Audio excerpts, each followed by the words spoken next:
व्यक्तिले मलाई असाध्यै भावुक बनाउनु भएको थियो। के अरे उहाँको नाम? अनि त्यो ग्याङले एउटा हिरोको फिल्म चाहिँ कहिले पनि छुटाएर हेर्दैन थियो अरे क्या, कहिले पनि छुटाउँदैन थियो अरे। त्यो हिरोको नाम चाहिँ राजेश हमाल। सिनेमा त हरेकले बनाउन सक्छ। आफ्नो एउटा स्मार्टफोन छ भने जसले पनि सिनेमा बनाइदिन्छ। कलाकार, सिनेमा, हिरो सबैको पर्यायवाची शब्द नै राजेश हमाल है। मैले त्यो भन्दा अरूले सर माफ गरिदिनु होला, त्यो बच्चालाई थाहा थिएन राजेश हमाल कोही पनि भन्न सक्दैन भनेर चाहिँ है। अब अहिले टिकटकले त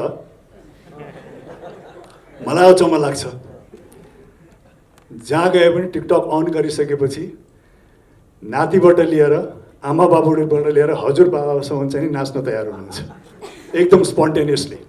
सिनेमा एज अ माध्यम, चलचित्र एज अ मिडियम प्रति चाहिँ म आकर्षित भएँ।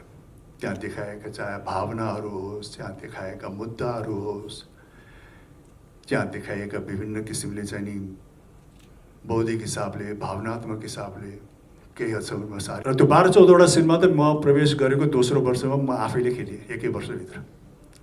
त्यस कारण एक मानेमा म भाग्यमानी पनि छु।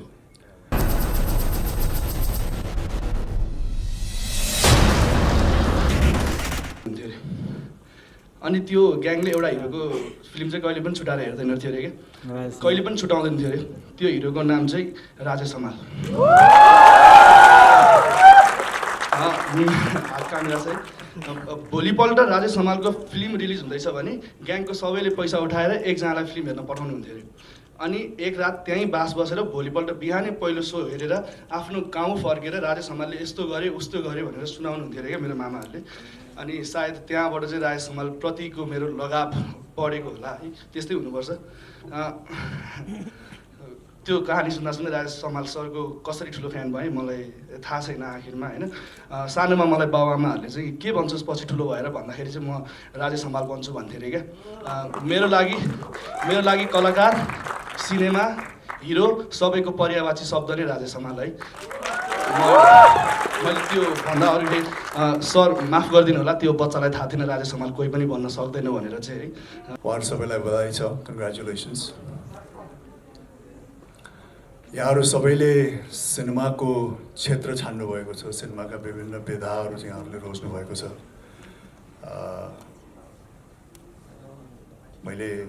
मेरो विचारमा यहाँहरू चाहिँ नि आगामी दिनमा यही क्षेत्रमा, यही पेसामा संलग्न हुन चाहेकै कारणले गर्दाखेरि यहाँहरू चाहिँ नि यसको चाहिँ नि प्रशिक्षण लिइरहनु भएको छ भन्ने चाहिँ मैले बुझेको छु। यो मानेमा सिनेमा यहाँहरूले रोज्नुभयो, यो असाध्यै सृजनशील क्षेत्र हो। यसमा व्यक्तिले आफ्नो सृजना प्रकट गर्न सक्छ।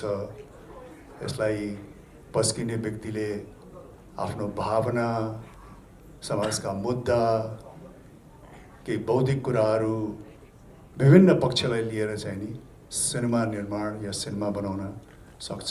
यो सिनेमाको एउटा सशक्त पक्ष चाहिँ नि हो। तर अलिकति तितो सत्य चाहिँ नि के हो भने, किनकि यहाँहरूले आफ्नो भविष्य सिनेमामै खोजिरहनु भएको छ। त्यस कारण यहाँहरूलाई म के भन्न चाहन्छु भने, सिनेमा क्षेत्रमा कार्यरत हुनको लागि हरदम चुनौतीको सामना गर्न चाहिँ तयार हुनुपर्छ। सिनेमाको क्षेत्र यस्तो किसिमको क्षेत्र होइन कि तपाईँहरूले अहिले ग्रेजुएसन गर्नुभयो विभिन्न सिनेमाको विधामा र भोलिपल्ट तपाईँहरूले या भोलिका दिनमा यहाँहरूले चाहिँ नि सिनेमामा काम गर्ने मौका पाउनुभयो भने त्यस पश्चात यहाँहरूको गाडी निरन्तर हिसाबले अगाडि बढिरहन्छ भन्ने कुनै ग्यारेन्टी हुँदैन। सिनेमाको प्रोफेसन यस्तो प्रोफेसन हो कि यहाँहरूले आजीवन प्रोफेसन अवधिभरि नै यदि यहाँहरूले आफ्नो लामो कालसम्म यही विधामा लाग्नुभयो भने हर पल, हर कदम, हर फेज, हर खुड्किलामा यहाँहरूले चाहिँ नि चुनौतीको सामना गर्दै जानुपर्ने हुन्छ र त्यो चुनौतीलाई चाहिँ नि पार गर्दै जानुपर्ने हुन्छ र कुनै कुनै बेलामा चाहिँ नि ब्याकगियर पनि लाग्न सकिन्छ। त्यो बेलामा यहाँहरू हतोत्साहित पनि हुनुहुन्न, एक किसिमको आत्मविश्वासको पनि माग गर्छ, किनकि विभिन्न चुनौतीमा व्यक्ति हतोत्साहित पनि हुनसक्छ। त्यो हतोत्साहित नहुनको लागि आफ्नो सिर्जनामा, आफ्नो कलामा भयङ्कर ठुलो आत्मविश्वास चाहिन्छ। किनकि रफ्तार एकै खालको पुरा प्रोफेसनभरि हुन्छ भन्ने कुनै ग्यारेन्टी छैन यसमा। यो अन्य पेसा जस्तो हरेक पद चाहिँ तपाईँको सरुवा हुँदै जाँदै बढुवा हुँदै जाने र एउटा समय अवधिमा रिटायर भएर जाने भन्ने किसिमको पेसा होस् यो पनि होइन। यो चाहिँ नि सिनेमा या सृजनाको चाहिँ नि तितो सत्य हो। त्यसको लागि यहाँहरूले सामना गर्न तयार हुनुपर्छ र यहाँहरूको यो प्रशिक्षण पनि र यहाँहरूभित्र भएको प्यासनले त्यो सबै चुनौतीहरूको सामना गर्न चाहिँ नि सायद मद्दत गर्छ होला। त्यसैको यहाँहरूले चाहिँ नि तयारी गर्ने हो। त्यस कारण आफ्नो प्यासनमा, आफ्नो सृजनामा, आफ्नो कलामा एउटा अद्भुत आत्मविश्वासको खाँचो पर्छ, धैर्यताको खाँचो पर्छ अनि समर्पणको खाँचो पर्छ र यसलाई निरन्तरता कसरी दिन सकिन्छ, कन्सिस्टेन्सी कसरी दिन सकिन्छ भन्ने कुरामा चाहिँ नि यहाँहरूले कस्तो किसिमको धैर्यता देखाउनु भयो, त्याग देखाउनु भयो भन्नेमा चाहिँ नि निर्धारित गर्छ। म पनि सिनेमामा लागेको मुख्य कारण यसको यो सशक्त पक्षले गर्दा हो कि मैले सुरुवातमा जब सिनेमामा काम गर्छु भन्ने कुरा जुन मेरो मनमा पलायो, त्यो कलाकार भएर चाहिँ सिनेमामा उपस्थित हुन्छु भन्ने भन्दा पनि सिनेमा एज अ माध्यम, चलचित्र एज अ मिडियम प्रति चाहिँ म आकर्षित भएँ। त्यो आकर्षण हुनुको कारण किनभने अहिले पनि हामीले सानो छोटो फिल्म हेऱ्यौँ, तपाईँहरूले त अरू पनि हेर्नुभयो होला, मैले यो पछिल्लो चाहिँ नि हेरेँ। अब यसबाट पनि के देखिन्छ भने सिनेमाको माध्यम कस्तो माध्यम बन्यो है, तपाईँले समाजका मुद्दाहरू यसलाई निर्माण गर्ने, यसलाई निर्देशन गर्ने व्यक्तिको विचार, भावना र समाजले ग्रहण गर्न सक्ने किसिमका चाहिँ नि या आइडेन्टिफाई गर्न सक्ने किसिमका मुद्दाहरू पस्केर जनमानसलाई सचेत गराउन सकिन्छ, प्रभावित गराउन सकिन्छ। अझ सशक्त तरिकाले यहाँहरूले आफ्नो सृजना पस्किनु भएको छ भने हेर्ने व्यक्तिको विचार पनि परिवर्तन गर्न सक्नुहुन्छ। त्यसकारण सिनेमा एज अ मिडियमको चाहिँ नि त्यो सशक्तता छ र त्यो सशक्तता देखेरै म सिनेमाको मिडियमप्रति चाहिँ आकर्षित भएको हो।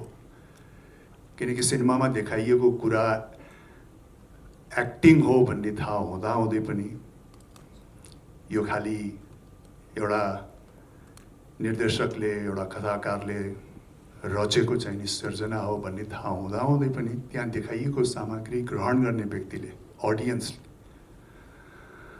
यदि त्यो प्रभावकारी छ भने यस्तो किसिमले बहक्छ।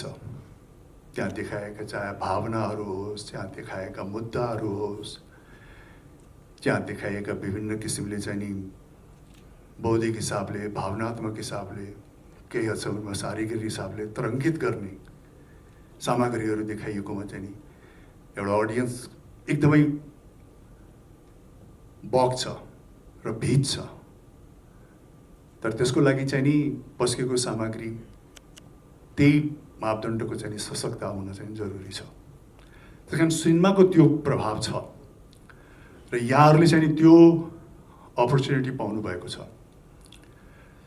तर अलिकति फरक के छ भने म जब सिनेमामा प्रवेश गरेँ र आजको जुन बिन्दुमा हामी आइपुगेको छौँ नेपाली समाज या इभन सिनेमा, हाम्रै सिनेमा किन नहोस् या विश्व सिनेमा आज जुन बिन्दुमा उभिएको छ, केही फरक अवश्य पनि छ।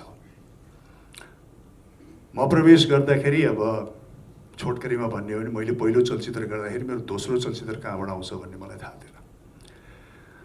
मैले प्रवेश गर्दाखेरि सायद नेपालमा, हुन त हाम्रो लामो इतिहास छ, हामी 70-80 वर्ष भइसक्यो पहिलो चलचित्र बनाएको, तर त्यो हुँदाहुँदै पनि हामीले एकदमै निरन्तरता दिन सकिरहेको थिएनौँ,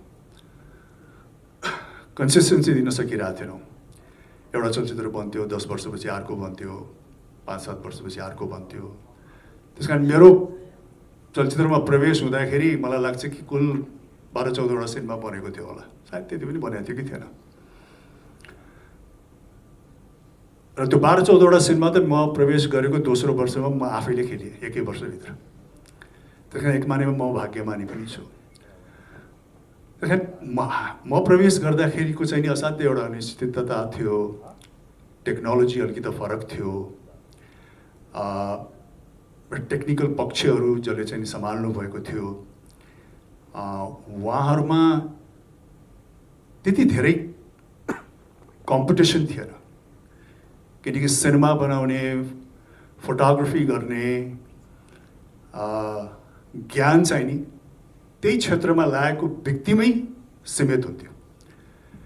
हेर्ने दर्शकमा या चलचित्र क्षेत्रप्रति त्यति, त्यसका मेकिङमा, त्यसको टेक्नोलोजीमा त्यति रुचि नराखेका व्यक्तिहरूको चाहिँ नि त्यति जानकार हुँदैन थियो। त्यसले गर्दाखेरि धेरै कुराहरू हामीले कदा कदा अलिकति फर ग्रान्टेड पनि लिन सक्थ्यौँ, किनकि अडियन्सहरूलाई टेक्निकल पक्ष थाहा हुँदैन थियो। सिनेमा कसरी बन्छ भन्ने कुरामै एकदमै एउटा आश्चर्य थियो।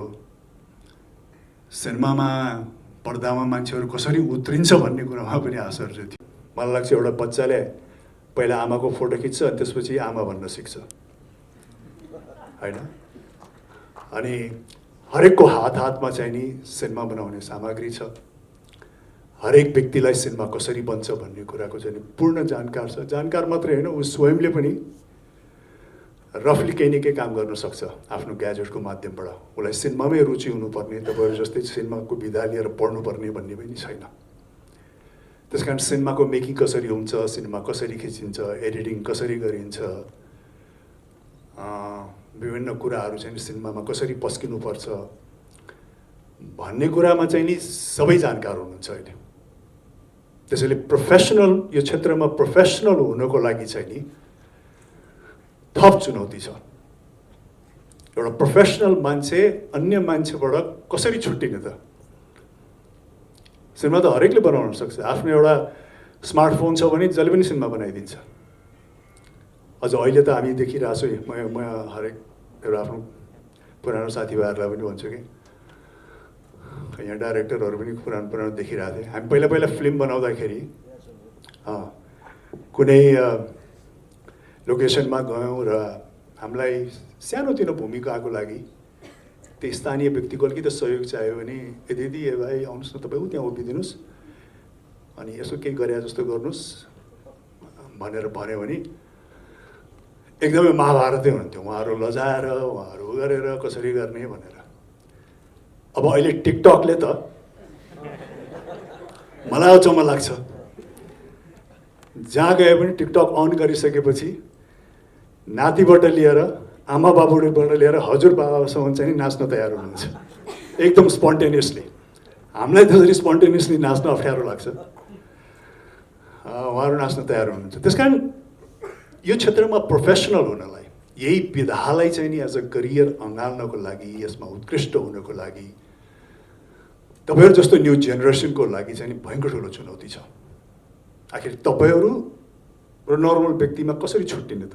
फोटो त जसले पनि खिच्छ, सिनेमा जसले पनि बनाउँछ, भिडियो जसले पनि बनाउँछ, इभन कलाकारहरू टिकटकमा जो पनि नाचिरहेछ, जसले पनि एक्सप्रेसन दिइरहेछ भनेपछि तपाईँ प्रोफेसनल एक्टर भएर तपाईँहरूले एउटा एक्स्ट्रा के ल्याउन सक्नुहुन्छ त? एक्स्ट्रा के दिन सक्नुहुन्छ त? त्यसैले नै प्रमाणित गर्छ कि तपाईँ प्रोफेसनल हो या होइन। त्यसैले यो जेनेरेसनको लागि त अत्यन्तै नै थप चुनौती छ। अझ आगामी दिनमा त झनै बढी हुनेछ, किनकि ग्याजेट अझ सोफिस्टिकेटेड हुँदै जानेछ र आम मान्छेले चाहिँ नि त्यही ग्याजेटबाट विभिन्न कुराहरू बनाउन सक्नेछ। त्यसैले यहाँहरूको लागि चाहिँ नि मलाई लाग्छ कि अगाडिको घडी चाहिँ नि हरदम चुनौती भइरहनेछ, किनकि सिनेमा भनेको तपाईँको हेर्नुहोस् दुईवटा विधासँग गाँसेको हुन्छ। एउटा इमेज क्याप्चरिङ टेक्नोलोजी, एउटा साउन्ड क्याप्चरिङ टेक्नोलोजी। एक्टिङ त आफ्नो पक्षमा छँदैछ। जसो जसो साउन्ड क्याप्चरिङ टेक्नोलोजी र इमेज क्याप्चरिङ टेक्नोलोजीको चाहिँ नि अभिवृद्धि हुँदै जान्छ, परिष्कृत र परिमार्जित हुँदै जान्छ, त्यसो त्यसो चाहिँ नि त्यसले पस्केका सामग्रीहरूमा चाहिँ नि निखार आउने हो पर्दामा हेर्ने। त्यही कारण आगामी दिनमा त इभन यो अहिलेको जुन टेक्नोलोजी छ, बरु हाम्रो पालोमा डिजिटलसम्म आउनको लागि मै प्रवेश गरेको कमसेकम 10-15 वर्षपछि आयो।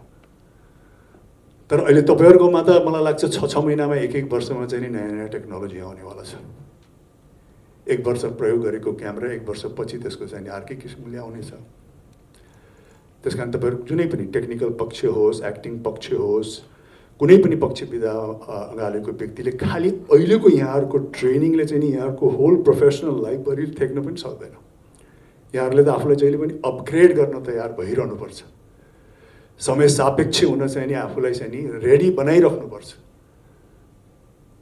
किनकि यति चाँडै परिवर्तन भइरहेको छ कि यहाँहरूले चाहिँ नि आफूलाई त्यही अनुसार खरो उत्रिनको लागि चाहिँ नि यहाँहरूले आजीवन नै यदि टेक्निकल पक्षमा हुनुहुन्छ भने यसको टेक्निकलिटीहरूमा चाहिँ जहिले पनि यहाँहरूले अध्ययन गर्ने, यसलाई अझ आफू कसरी चाहिँ नि अप टु डेट हुन सकिन्छ भनेर चाहिँ यहाँहरू हरदम you will have to be on your toes, तपाईँहरू रेडी भइरहनुपर्छ। यो होइन कि अब त्यो 3 वर्ष 4 वर्ष कतिको प्रशिक्षण पाएँ अब म यसले चाहिँ नि मेरो अब बाँकीको प्रोफेसनल जीवन यसले ठिक छ भनेर चाहिँ नि अहिलेको जेनेरेसनले हात बाँधेर बस्न सक्दैन। त्यस कारण यहाँहरूलाई चाहिँ नि थप चुनौती छ आउँदा दिनहरूमा आफ्नो प्रोफेसनलिजम देखाउनको लागि यहाँहरूमा बढ्ता निखार र परिष्कृत चाहिँ यहाँहरू हुनुपर्छ अन्यभन्दा। अनि होल प्रोफेसनभरि चाहिँ नि यहाँहरूले चाहिँ नयाँ नयाँ प्रविधिहरू सिक्ने, नयाँ नयाँ तरिकाहरू सिक्नलाई चाहिँ नि तयार भइरहनुपर्छ, चनाखो भइरहनुपर्छ। त्यस कारण अगाडिको दिनमा चाहिँ नि यहाँहरूको एकदमै चुनौतीपूर्ण चाहिँ अवश्य पनि छ। तर त्यसमा खर उत्रिनु भयो भने त फेरि मजा पनि छ। किनकि अहिले त अब हामी यो कोभिड-19 को उसमा गुज्रिरहेछौँ होइन, विभिन्न अहिले पछिल्लो 2 वर्षमा हामीले नसोचेको चाहिँ नि अकल्पनीय चाहिँ नि परिस्थिति सिनेमाले भोग्नु परिरहेको छ होइन। हलमा हामीले सिनेमाहरू देखाउन सकेका छैनौँ, सिनेमा मेकिङहरू ठप्प छ। तर यसबाट पनि हतोत्साहित हुनुहुन्न, किनकि फिल्मप्रतिको आकर्षण र फिल्म मेकिङ चाहिँ नि इट्स हियर टु स्टे। जबसम्म मानव जाति रहन्छ, जबसम्म मानव प्राणी रहन्छ,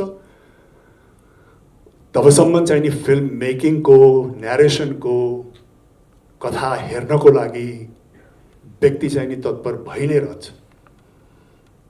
तर खालि कस्तो किसिमको कथा यहाँहरूले पस्किनुहुन्छ, कस्तो किसिमको सामग्री पस्किनुहुन्छ त्यसमा त अवश्य पनि भर पर्छ। जुनै पनि पस्किने बित्तिकैमा स्वीकार्य हुन्छ भन्ने त हुँदैन। तर राम्रो पक्ष के हो भने चाहिँ नि आजीवन नै मानव प्राणी जुन मनस्थितिले हामी बनेको छौँ, हाम्रो सबैभन्दा इन्ट्रेस्टको कुरा नै कथा सुन्नु हो,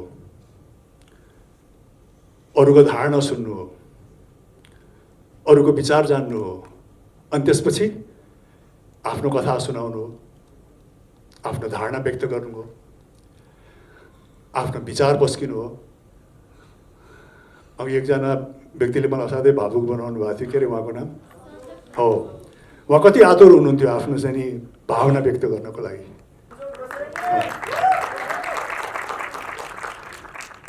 यो धन्यवाद चाहन्छु नि, धन्यवाद होइन, धेरै गहिरो धन्यवाद छ। त्यस कारण हामी मानव प्राणी त्यो किसिमले चाहिँ नि हामी हाम्रो संरचना छ क्या। हामीले बाहिरी रूपमा मानिसहरूले विभिन्न किसिमको इन्ट्रेस्ट, विभिन्न सामग्रीमा इन्ट्रेस्ट लिएको देखे पनि हामीहरूको मूलभूत चरित्र एउटा मान्छेको चाहिँ नि के हो भने एउटा मान्छेको सबैभन्दा रुचिको विषय भनेको अर्को मान्छे हो, अर्को मान्छेको विचार, आफ्नो मान्छेको जीवनशैली, आफ्नो अर्को मान्छेको चाहिँ नि हाउभाव मिल्छ कि मिल्दैन भनेर हेरे तापनि इन्ट्रेस्ट त त्यही नै छ। बाहिरी रूपमा चाहिँ अन्य अरू भौतिक कुरामा मान्छेहरू एकदमै इन्ट्रेस्ट देखाए पनि त्यो भौतिक कुरामा मूलभूत इन्ट्रेस्ट देखाउनुको कारण किन छ भने अर्को व्यक्ति छ, समाज छ। त्यो भौतिक कुराको इन्ट्रेस्ट पनि एक किसिमको अभिव्यक्ति हो समाजको लागि र अर्को व्यक्तिको लागि। तपाईँले लाउने लुगा पनि तपाईँको अभिव्यक्ति हो समाजको लागि, अर्को व्यक्तिको लागि। तपाईँले प्रयोग गर्ने सामग्री पनि किन प्रयोग गर्नुहुन्छ भने त्यो तपाईँको इच्छा भन्दा पनि अर्को व्यक्तिलाई अभिव्यक्ति गराउनको लागि, समाजलाई गराउनको लागि। यदि अर्को व्यक्ति नहुँदो त समाज नहुँदो, तपाईँ एक्लै हुनुहुँदो त तपाईँलाई केमा पनि इन्ट्रेस्ट लाग्दैन। हामी सिनेमा बनाउँछौँ, कथा बनाउँछौँ, किन? किनकि अर्को व्यक्ति छ, समाज छ। नत्र त हामी सिनेमा बनाएर खालि आफै मात्रै हेरेर पनि त चित्त बुझ्थ्यो होला नि, बुझ्दैन। त्यस कारण सिनेमा चाहिँ नि इज हियर टु स्टे। तपाईँहरू हतोत्साहित नहुनुहोस्, किनकि तपाईँहरू असाध्यै संवेदनशील बिन्दुमा यो सिर्जनाको लाइनमा छिर्नु भएको छ, जसले गर्दाखेरि यहाँहरूमा हतोत्साहित आउनु पनि सक्छ। किनकि आजभन्दा 5-7 वर्ष अगाडि कसरी यस्तो परिस्थिति आउँछ भनेको भए मैले त्यो दन्त्य कथा हो कि भने जस्तो लाग्थ्यो। तर यो वास्तविक छ हाम्रो अगाडि होइन। 2 वर्ष भइसक्यो। अन्य सामाजिक समस्या त छँदैछ, त्यस बावजुद पनि हाम्रो क्षेत्रमा अब हलहरू बन्द छ। अहिले मलाई लाग्छ म पहिलोचोटि आउँदैछु यो हलमा, त्यो पनि सिनेमा त हेरेँ, तर त्यही पनि यो कार्यक्रमको लागि आएँ। त्यही सिनेमाको लागि त हलभित्र प्रवेश गरेकै छैन, 2 वर्ष नै हुन लाग्यो। त्यही कारण यहाँ हतोत्साहित नहुनुहोस्, film making is here to stay. मान्छेलाई फिल्मको न्यारेसनको विभिन्न व्यक्तिहरूले बोक्नु भएको भावना सिर्जना हेर्न चाहिँ व्यक्ति अर्को व्यक्ति जहिले पनि आतुर रहनेछ।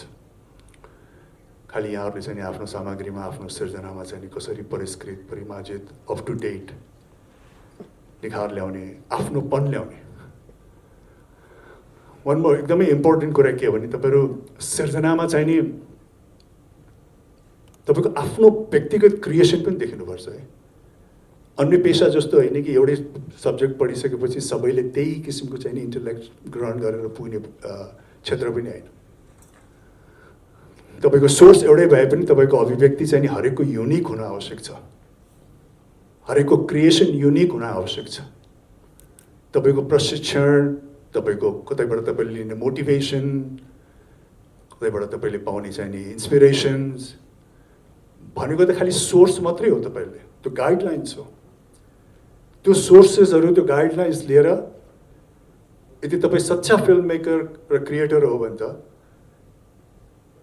सामग्री चाहिँ तपाईँकै आफ्नो फ्लेभरको हुन जरुरी पर्छ। चाहे त्यो एक्टिङमा होस्, चाहे त्यो फिल्म मेकिङमा होस्, चाहे त्यो स्टोरी राइटिङमा होस्। प्रेरित हुन सक्नुहुन्छ, मोटिभेटेड हुन सक्नुहुन्छ, विभिन्न सोर्सलाई अध्ययन गर्न सक्नुहुन्छ, तर त्यो सबै प्रयोग गरेर तपाईँले आफ्नो युनिकनेस कसरी पस्किन सकिन्छ भन्नेमै लाग्नुपर्छ। किनकि सिर्जनाको कदर त्यहाँ मात्रै हुन्छ जब त्यहाँ युनिकनेस छ। हरेक व्यक्तिको आफ्नै व्यक्तित्व, विचार र युनिकनेस झल्केको छ भने त्यो दर्शकले किन मन परायो भन्ने थाहा नपाए पनि मन पराइदिन्छ।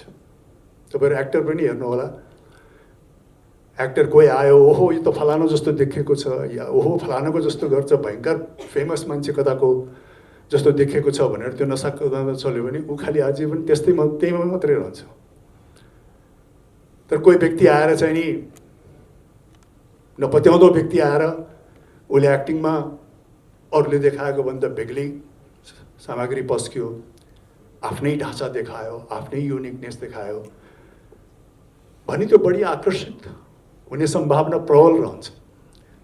त्यही कारण यहाँहरू सबैले सिर्जनामा जो लाग्नु भएको छ, यहाँहरूले यो मनन गर्न जरुरी छ कि each one of you is unique. तपाईँहरू आफैमा विशेषता हो। तपाईँले कुनै ग्रेट मेकरको एकदमै त्यसैको नक्सा कदममा चल्न पनि जरुरी छैन।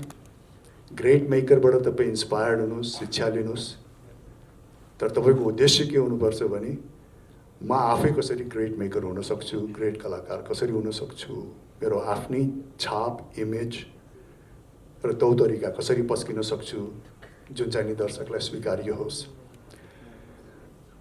किनकि दर्शकलाई स्वीकार्य हुन चाहिँ अत्यन्तै जरुरी छ। सिनेमा भनेको मैले त भन्छु, सिनेमा असाध्यै लोकतान्त्रिक क्षेत्र हो। यो सिनेमामा प्रवेश जो पनि गर्न सक्छ, खेल्न जो पनि सक्छ, बनाउन जो पनि सक्छ, तर टिकिरहन जो पनि सक्दैन। प्रवेश गर्न सजिलो छ, यहाँ मध्ये तपाईँहरू सबै तपाईँको पुँजी छ, चिनाजान छ, ऊ छ भने सबैजना हिरो हिरोइन, सबैजना क्यामेराम्यान, सबैजना एडिटर सबै बन्न सक्नुहुन्छ पहिलो फिल्ममा।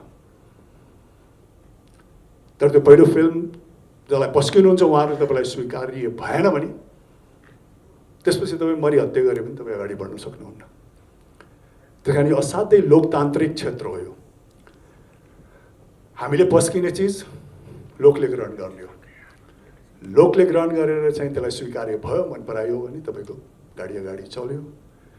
नत्र तपाईँले आफूलाई जतिसुकै गएर म एकदमै ट्यालेन्टेड हो, ममा यतिका डिग्री छ, त्यसको एक्टिङ भन्दा त मेरो एक्टिङ राम्रो, त्यसको खिचाइ भन्दा मेरो खिचाइ राम्रो, त्यसको एडिटिङ भन्दा मेरो एडिटिङ राम्रो भनेर खालि गफ गरेर चाहिँ तपाईँको गाडी अगाडि बढ्दैन। तपाईँको सामग्री हेर्ने व्यक्तिले कुन मापदण्डमा तपाईँलाई स्वीकार्यो, अल्टिमेटली स्वीकारिसकेपछि तपाईँ अगाडि बढ्न सक्नुहुन्छ। त्यसकारण हरेक सृजनशील व्यक्तिले चाहिँ नि खालि आफ्नै पक्ष पनि 100% सोच्नु हुँदैन। तपाईँले पस्किने व्यक्तिको दृष्टिकोणबाट पनि तपाईँले हेरेर आफ्नो सिर्जनाहरू चाहिँ नि सिर्जना गर्नुपर्ने आवश्यक हुन्छ, पस्किनुपर्ने आवश्यक हुन्छ। हेर्ने व्यक्तिहरूको स्वाद के हो, चाहना के हो, समाज कता बगिरहेछ, कुन मुद्दामा बढ्ता सेन्सिटिभ छ, कस्तो किसिमको मनोरञ्जन रुचाउँछ, के पस्क्यो भने बढी हाँस्छ, के पस्क्यो भने असाध्यै भावुक हुन्छ, त्यो सबै कुरा चाहिँ नि एउटा सृजनशील व्यक्तिले खालि आफ्नो तर्फबाट मात्रै नहेर अरूको पर्सपेक्टिभबाट हेर्ने क्षमता पनि राख्नुपर्छ। यो बोल्दै गयो भने त धेरै बोल्छिन्छ, त्यस कारण यहाँ सबैलाई धेरै धेरै धन्यवाद छ है। म अलिकति छोटो पनि छ समय मेरो, मलाई अर्को ठाउँमा जानु पनि छ। अत्यन्त नै खुसी लाग्यो। म यहाँहरूलाई त्यही नै भन्न चाहन्छु कि पेसेन्स, हर कदममा यहाँहरूले चाहिँ नि आफ्नो कलामा, आफ्नो सिर्जनामा निखार ल्याउन चाहिँ तत्पर भइरहनुहोस्। प्यासनेट हुनुहुन्छ भने आफ्नो प्यासनप्रति आत्मविश्वास राख्नुहोस्, किनकि कहिले कहिले ब्याक गियर लाग्न सक्छ, ढिलो हुनसक्छ, सोचे जस्तो नहुनु पनि सक्छ यात्रा। र भरपुर आत्मविश्वास छ आफ्नो कलामा, आफ्नो सिर्जनामा भने तपाईँहरूको यो प्रोफेसनमा तपाईँहरू अगाडि निश्चय पनि बढ्न सक्नुहुन्छ। धन्यवाद। Thank you.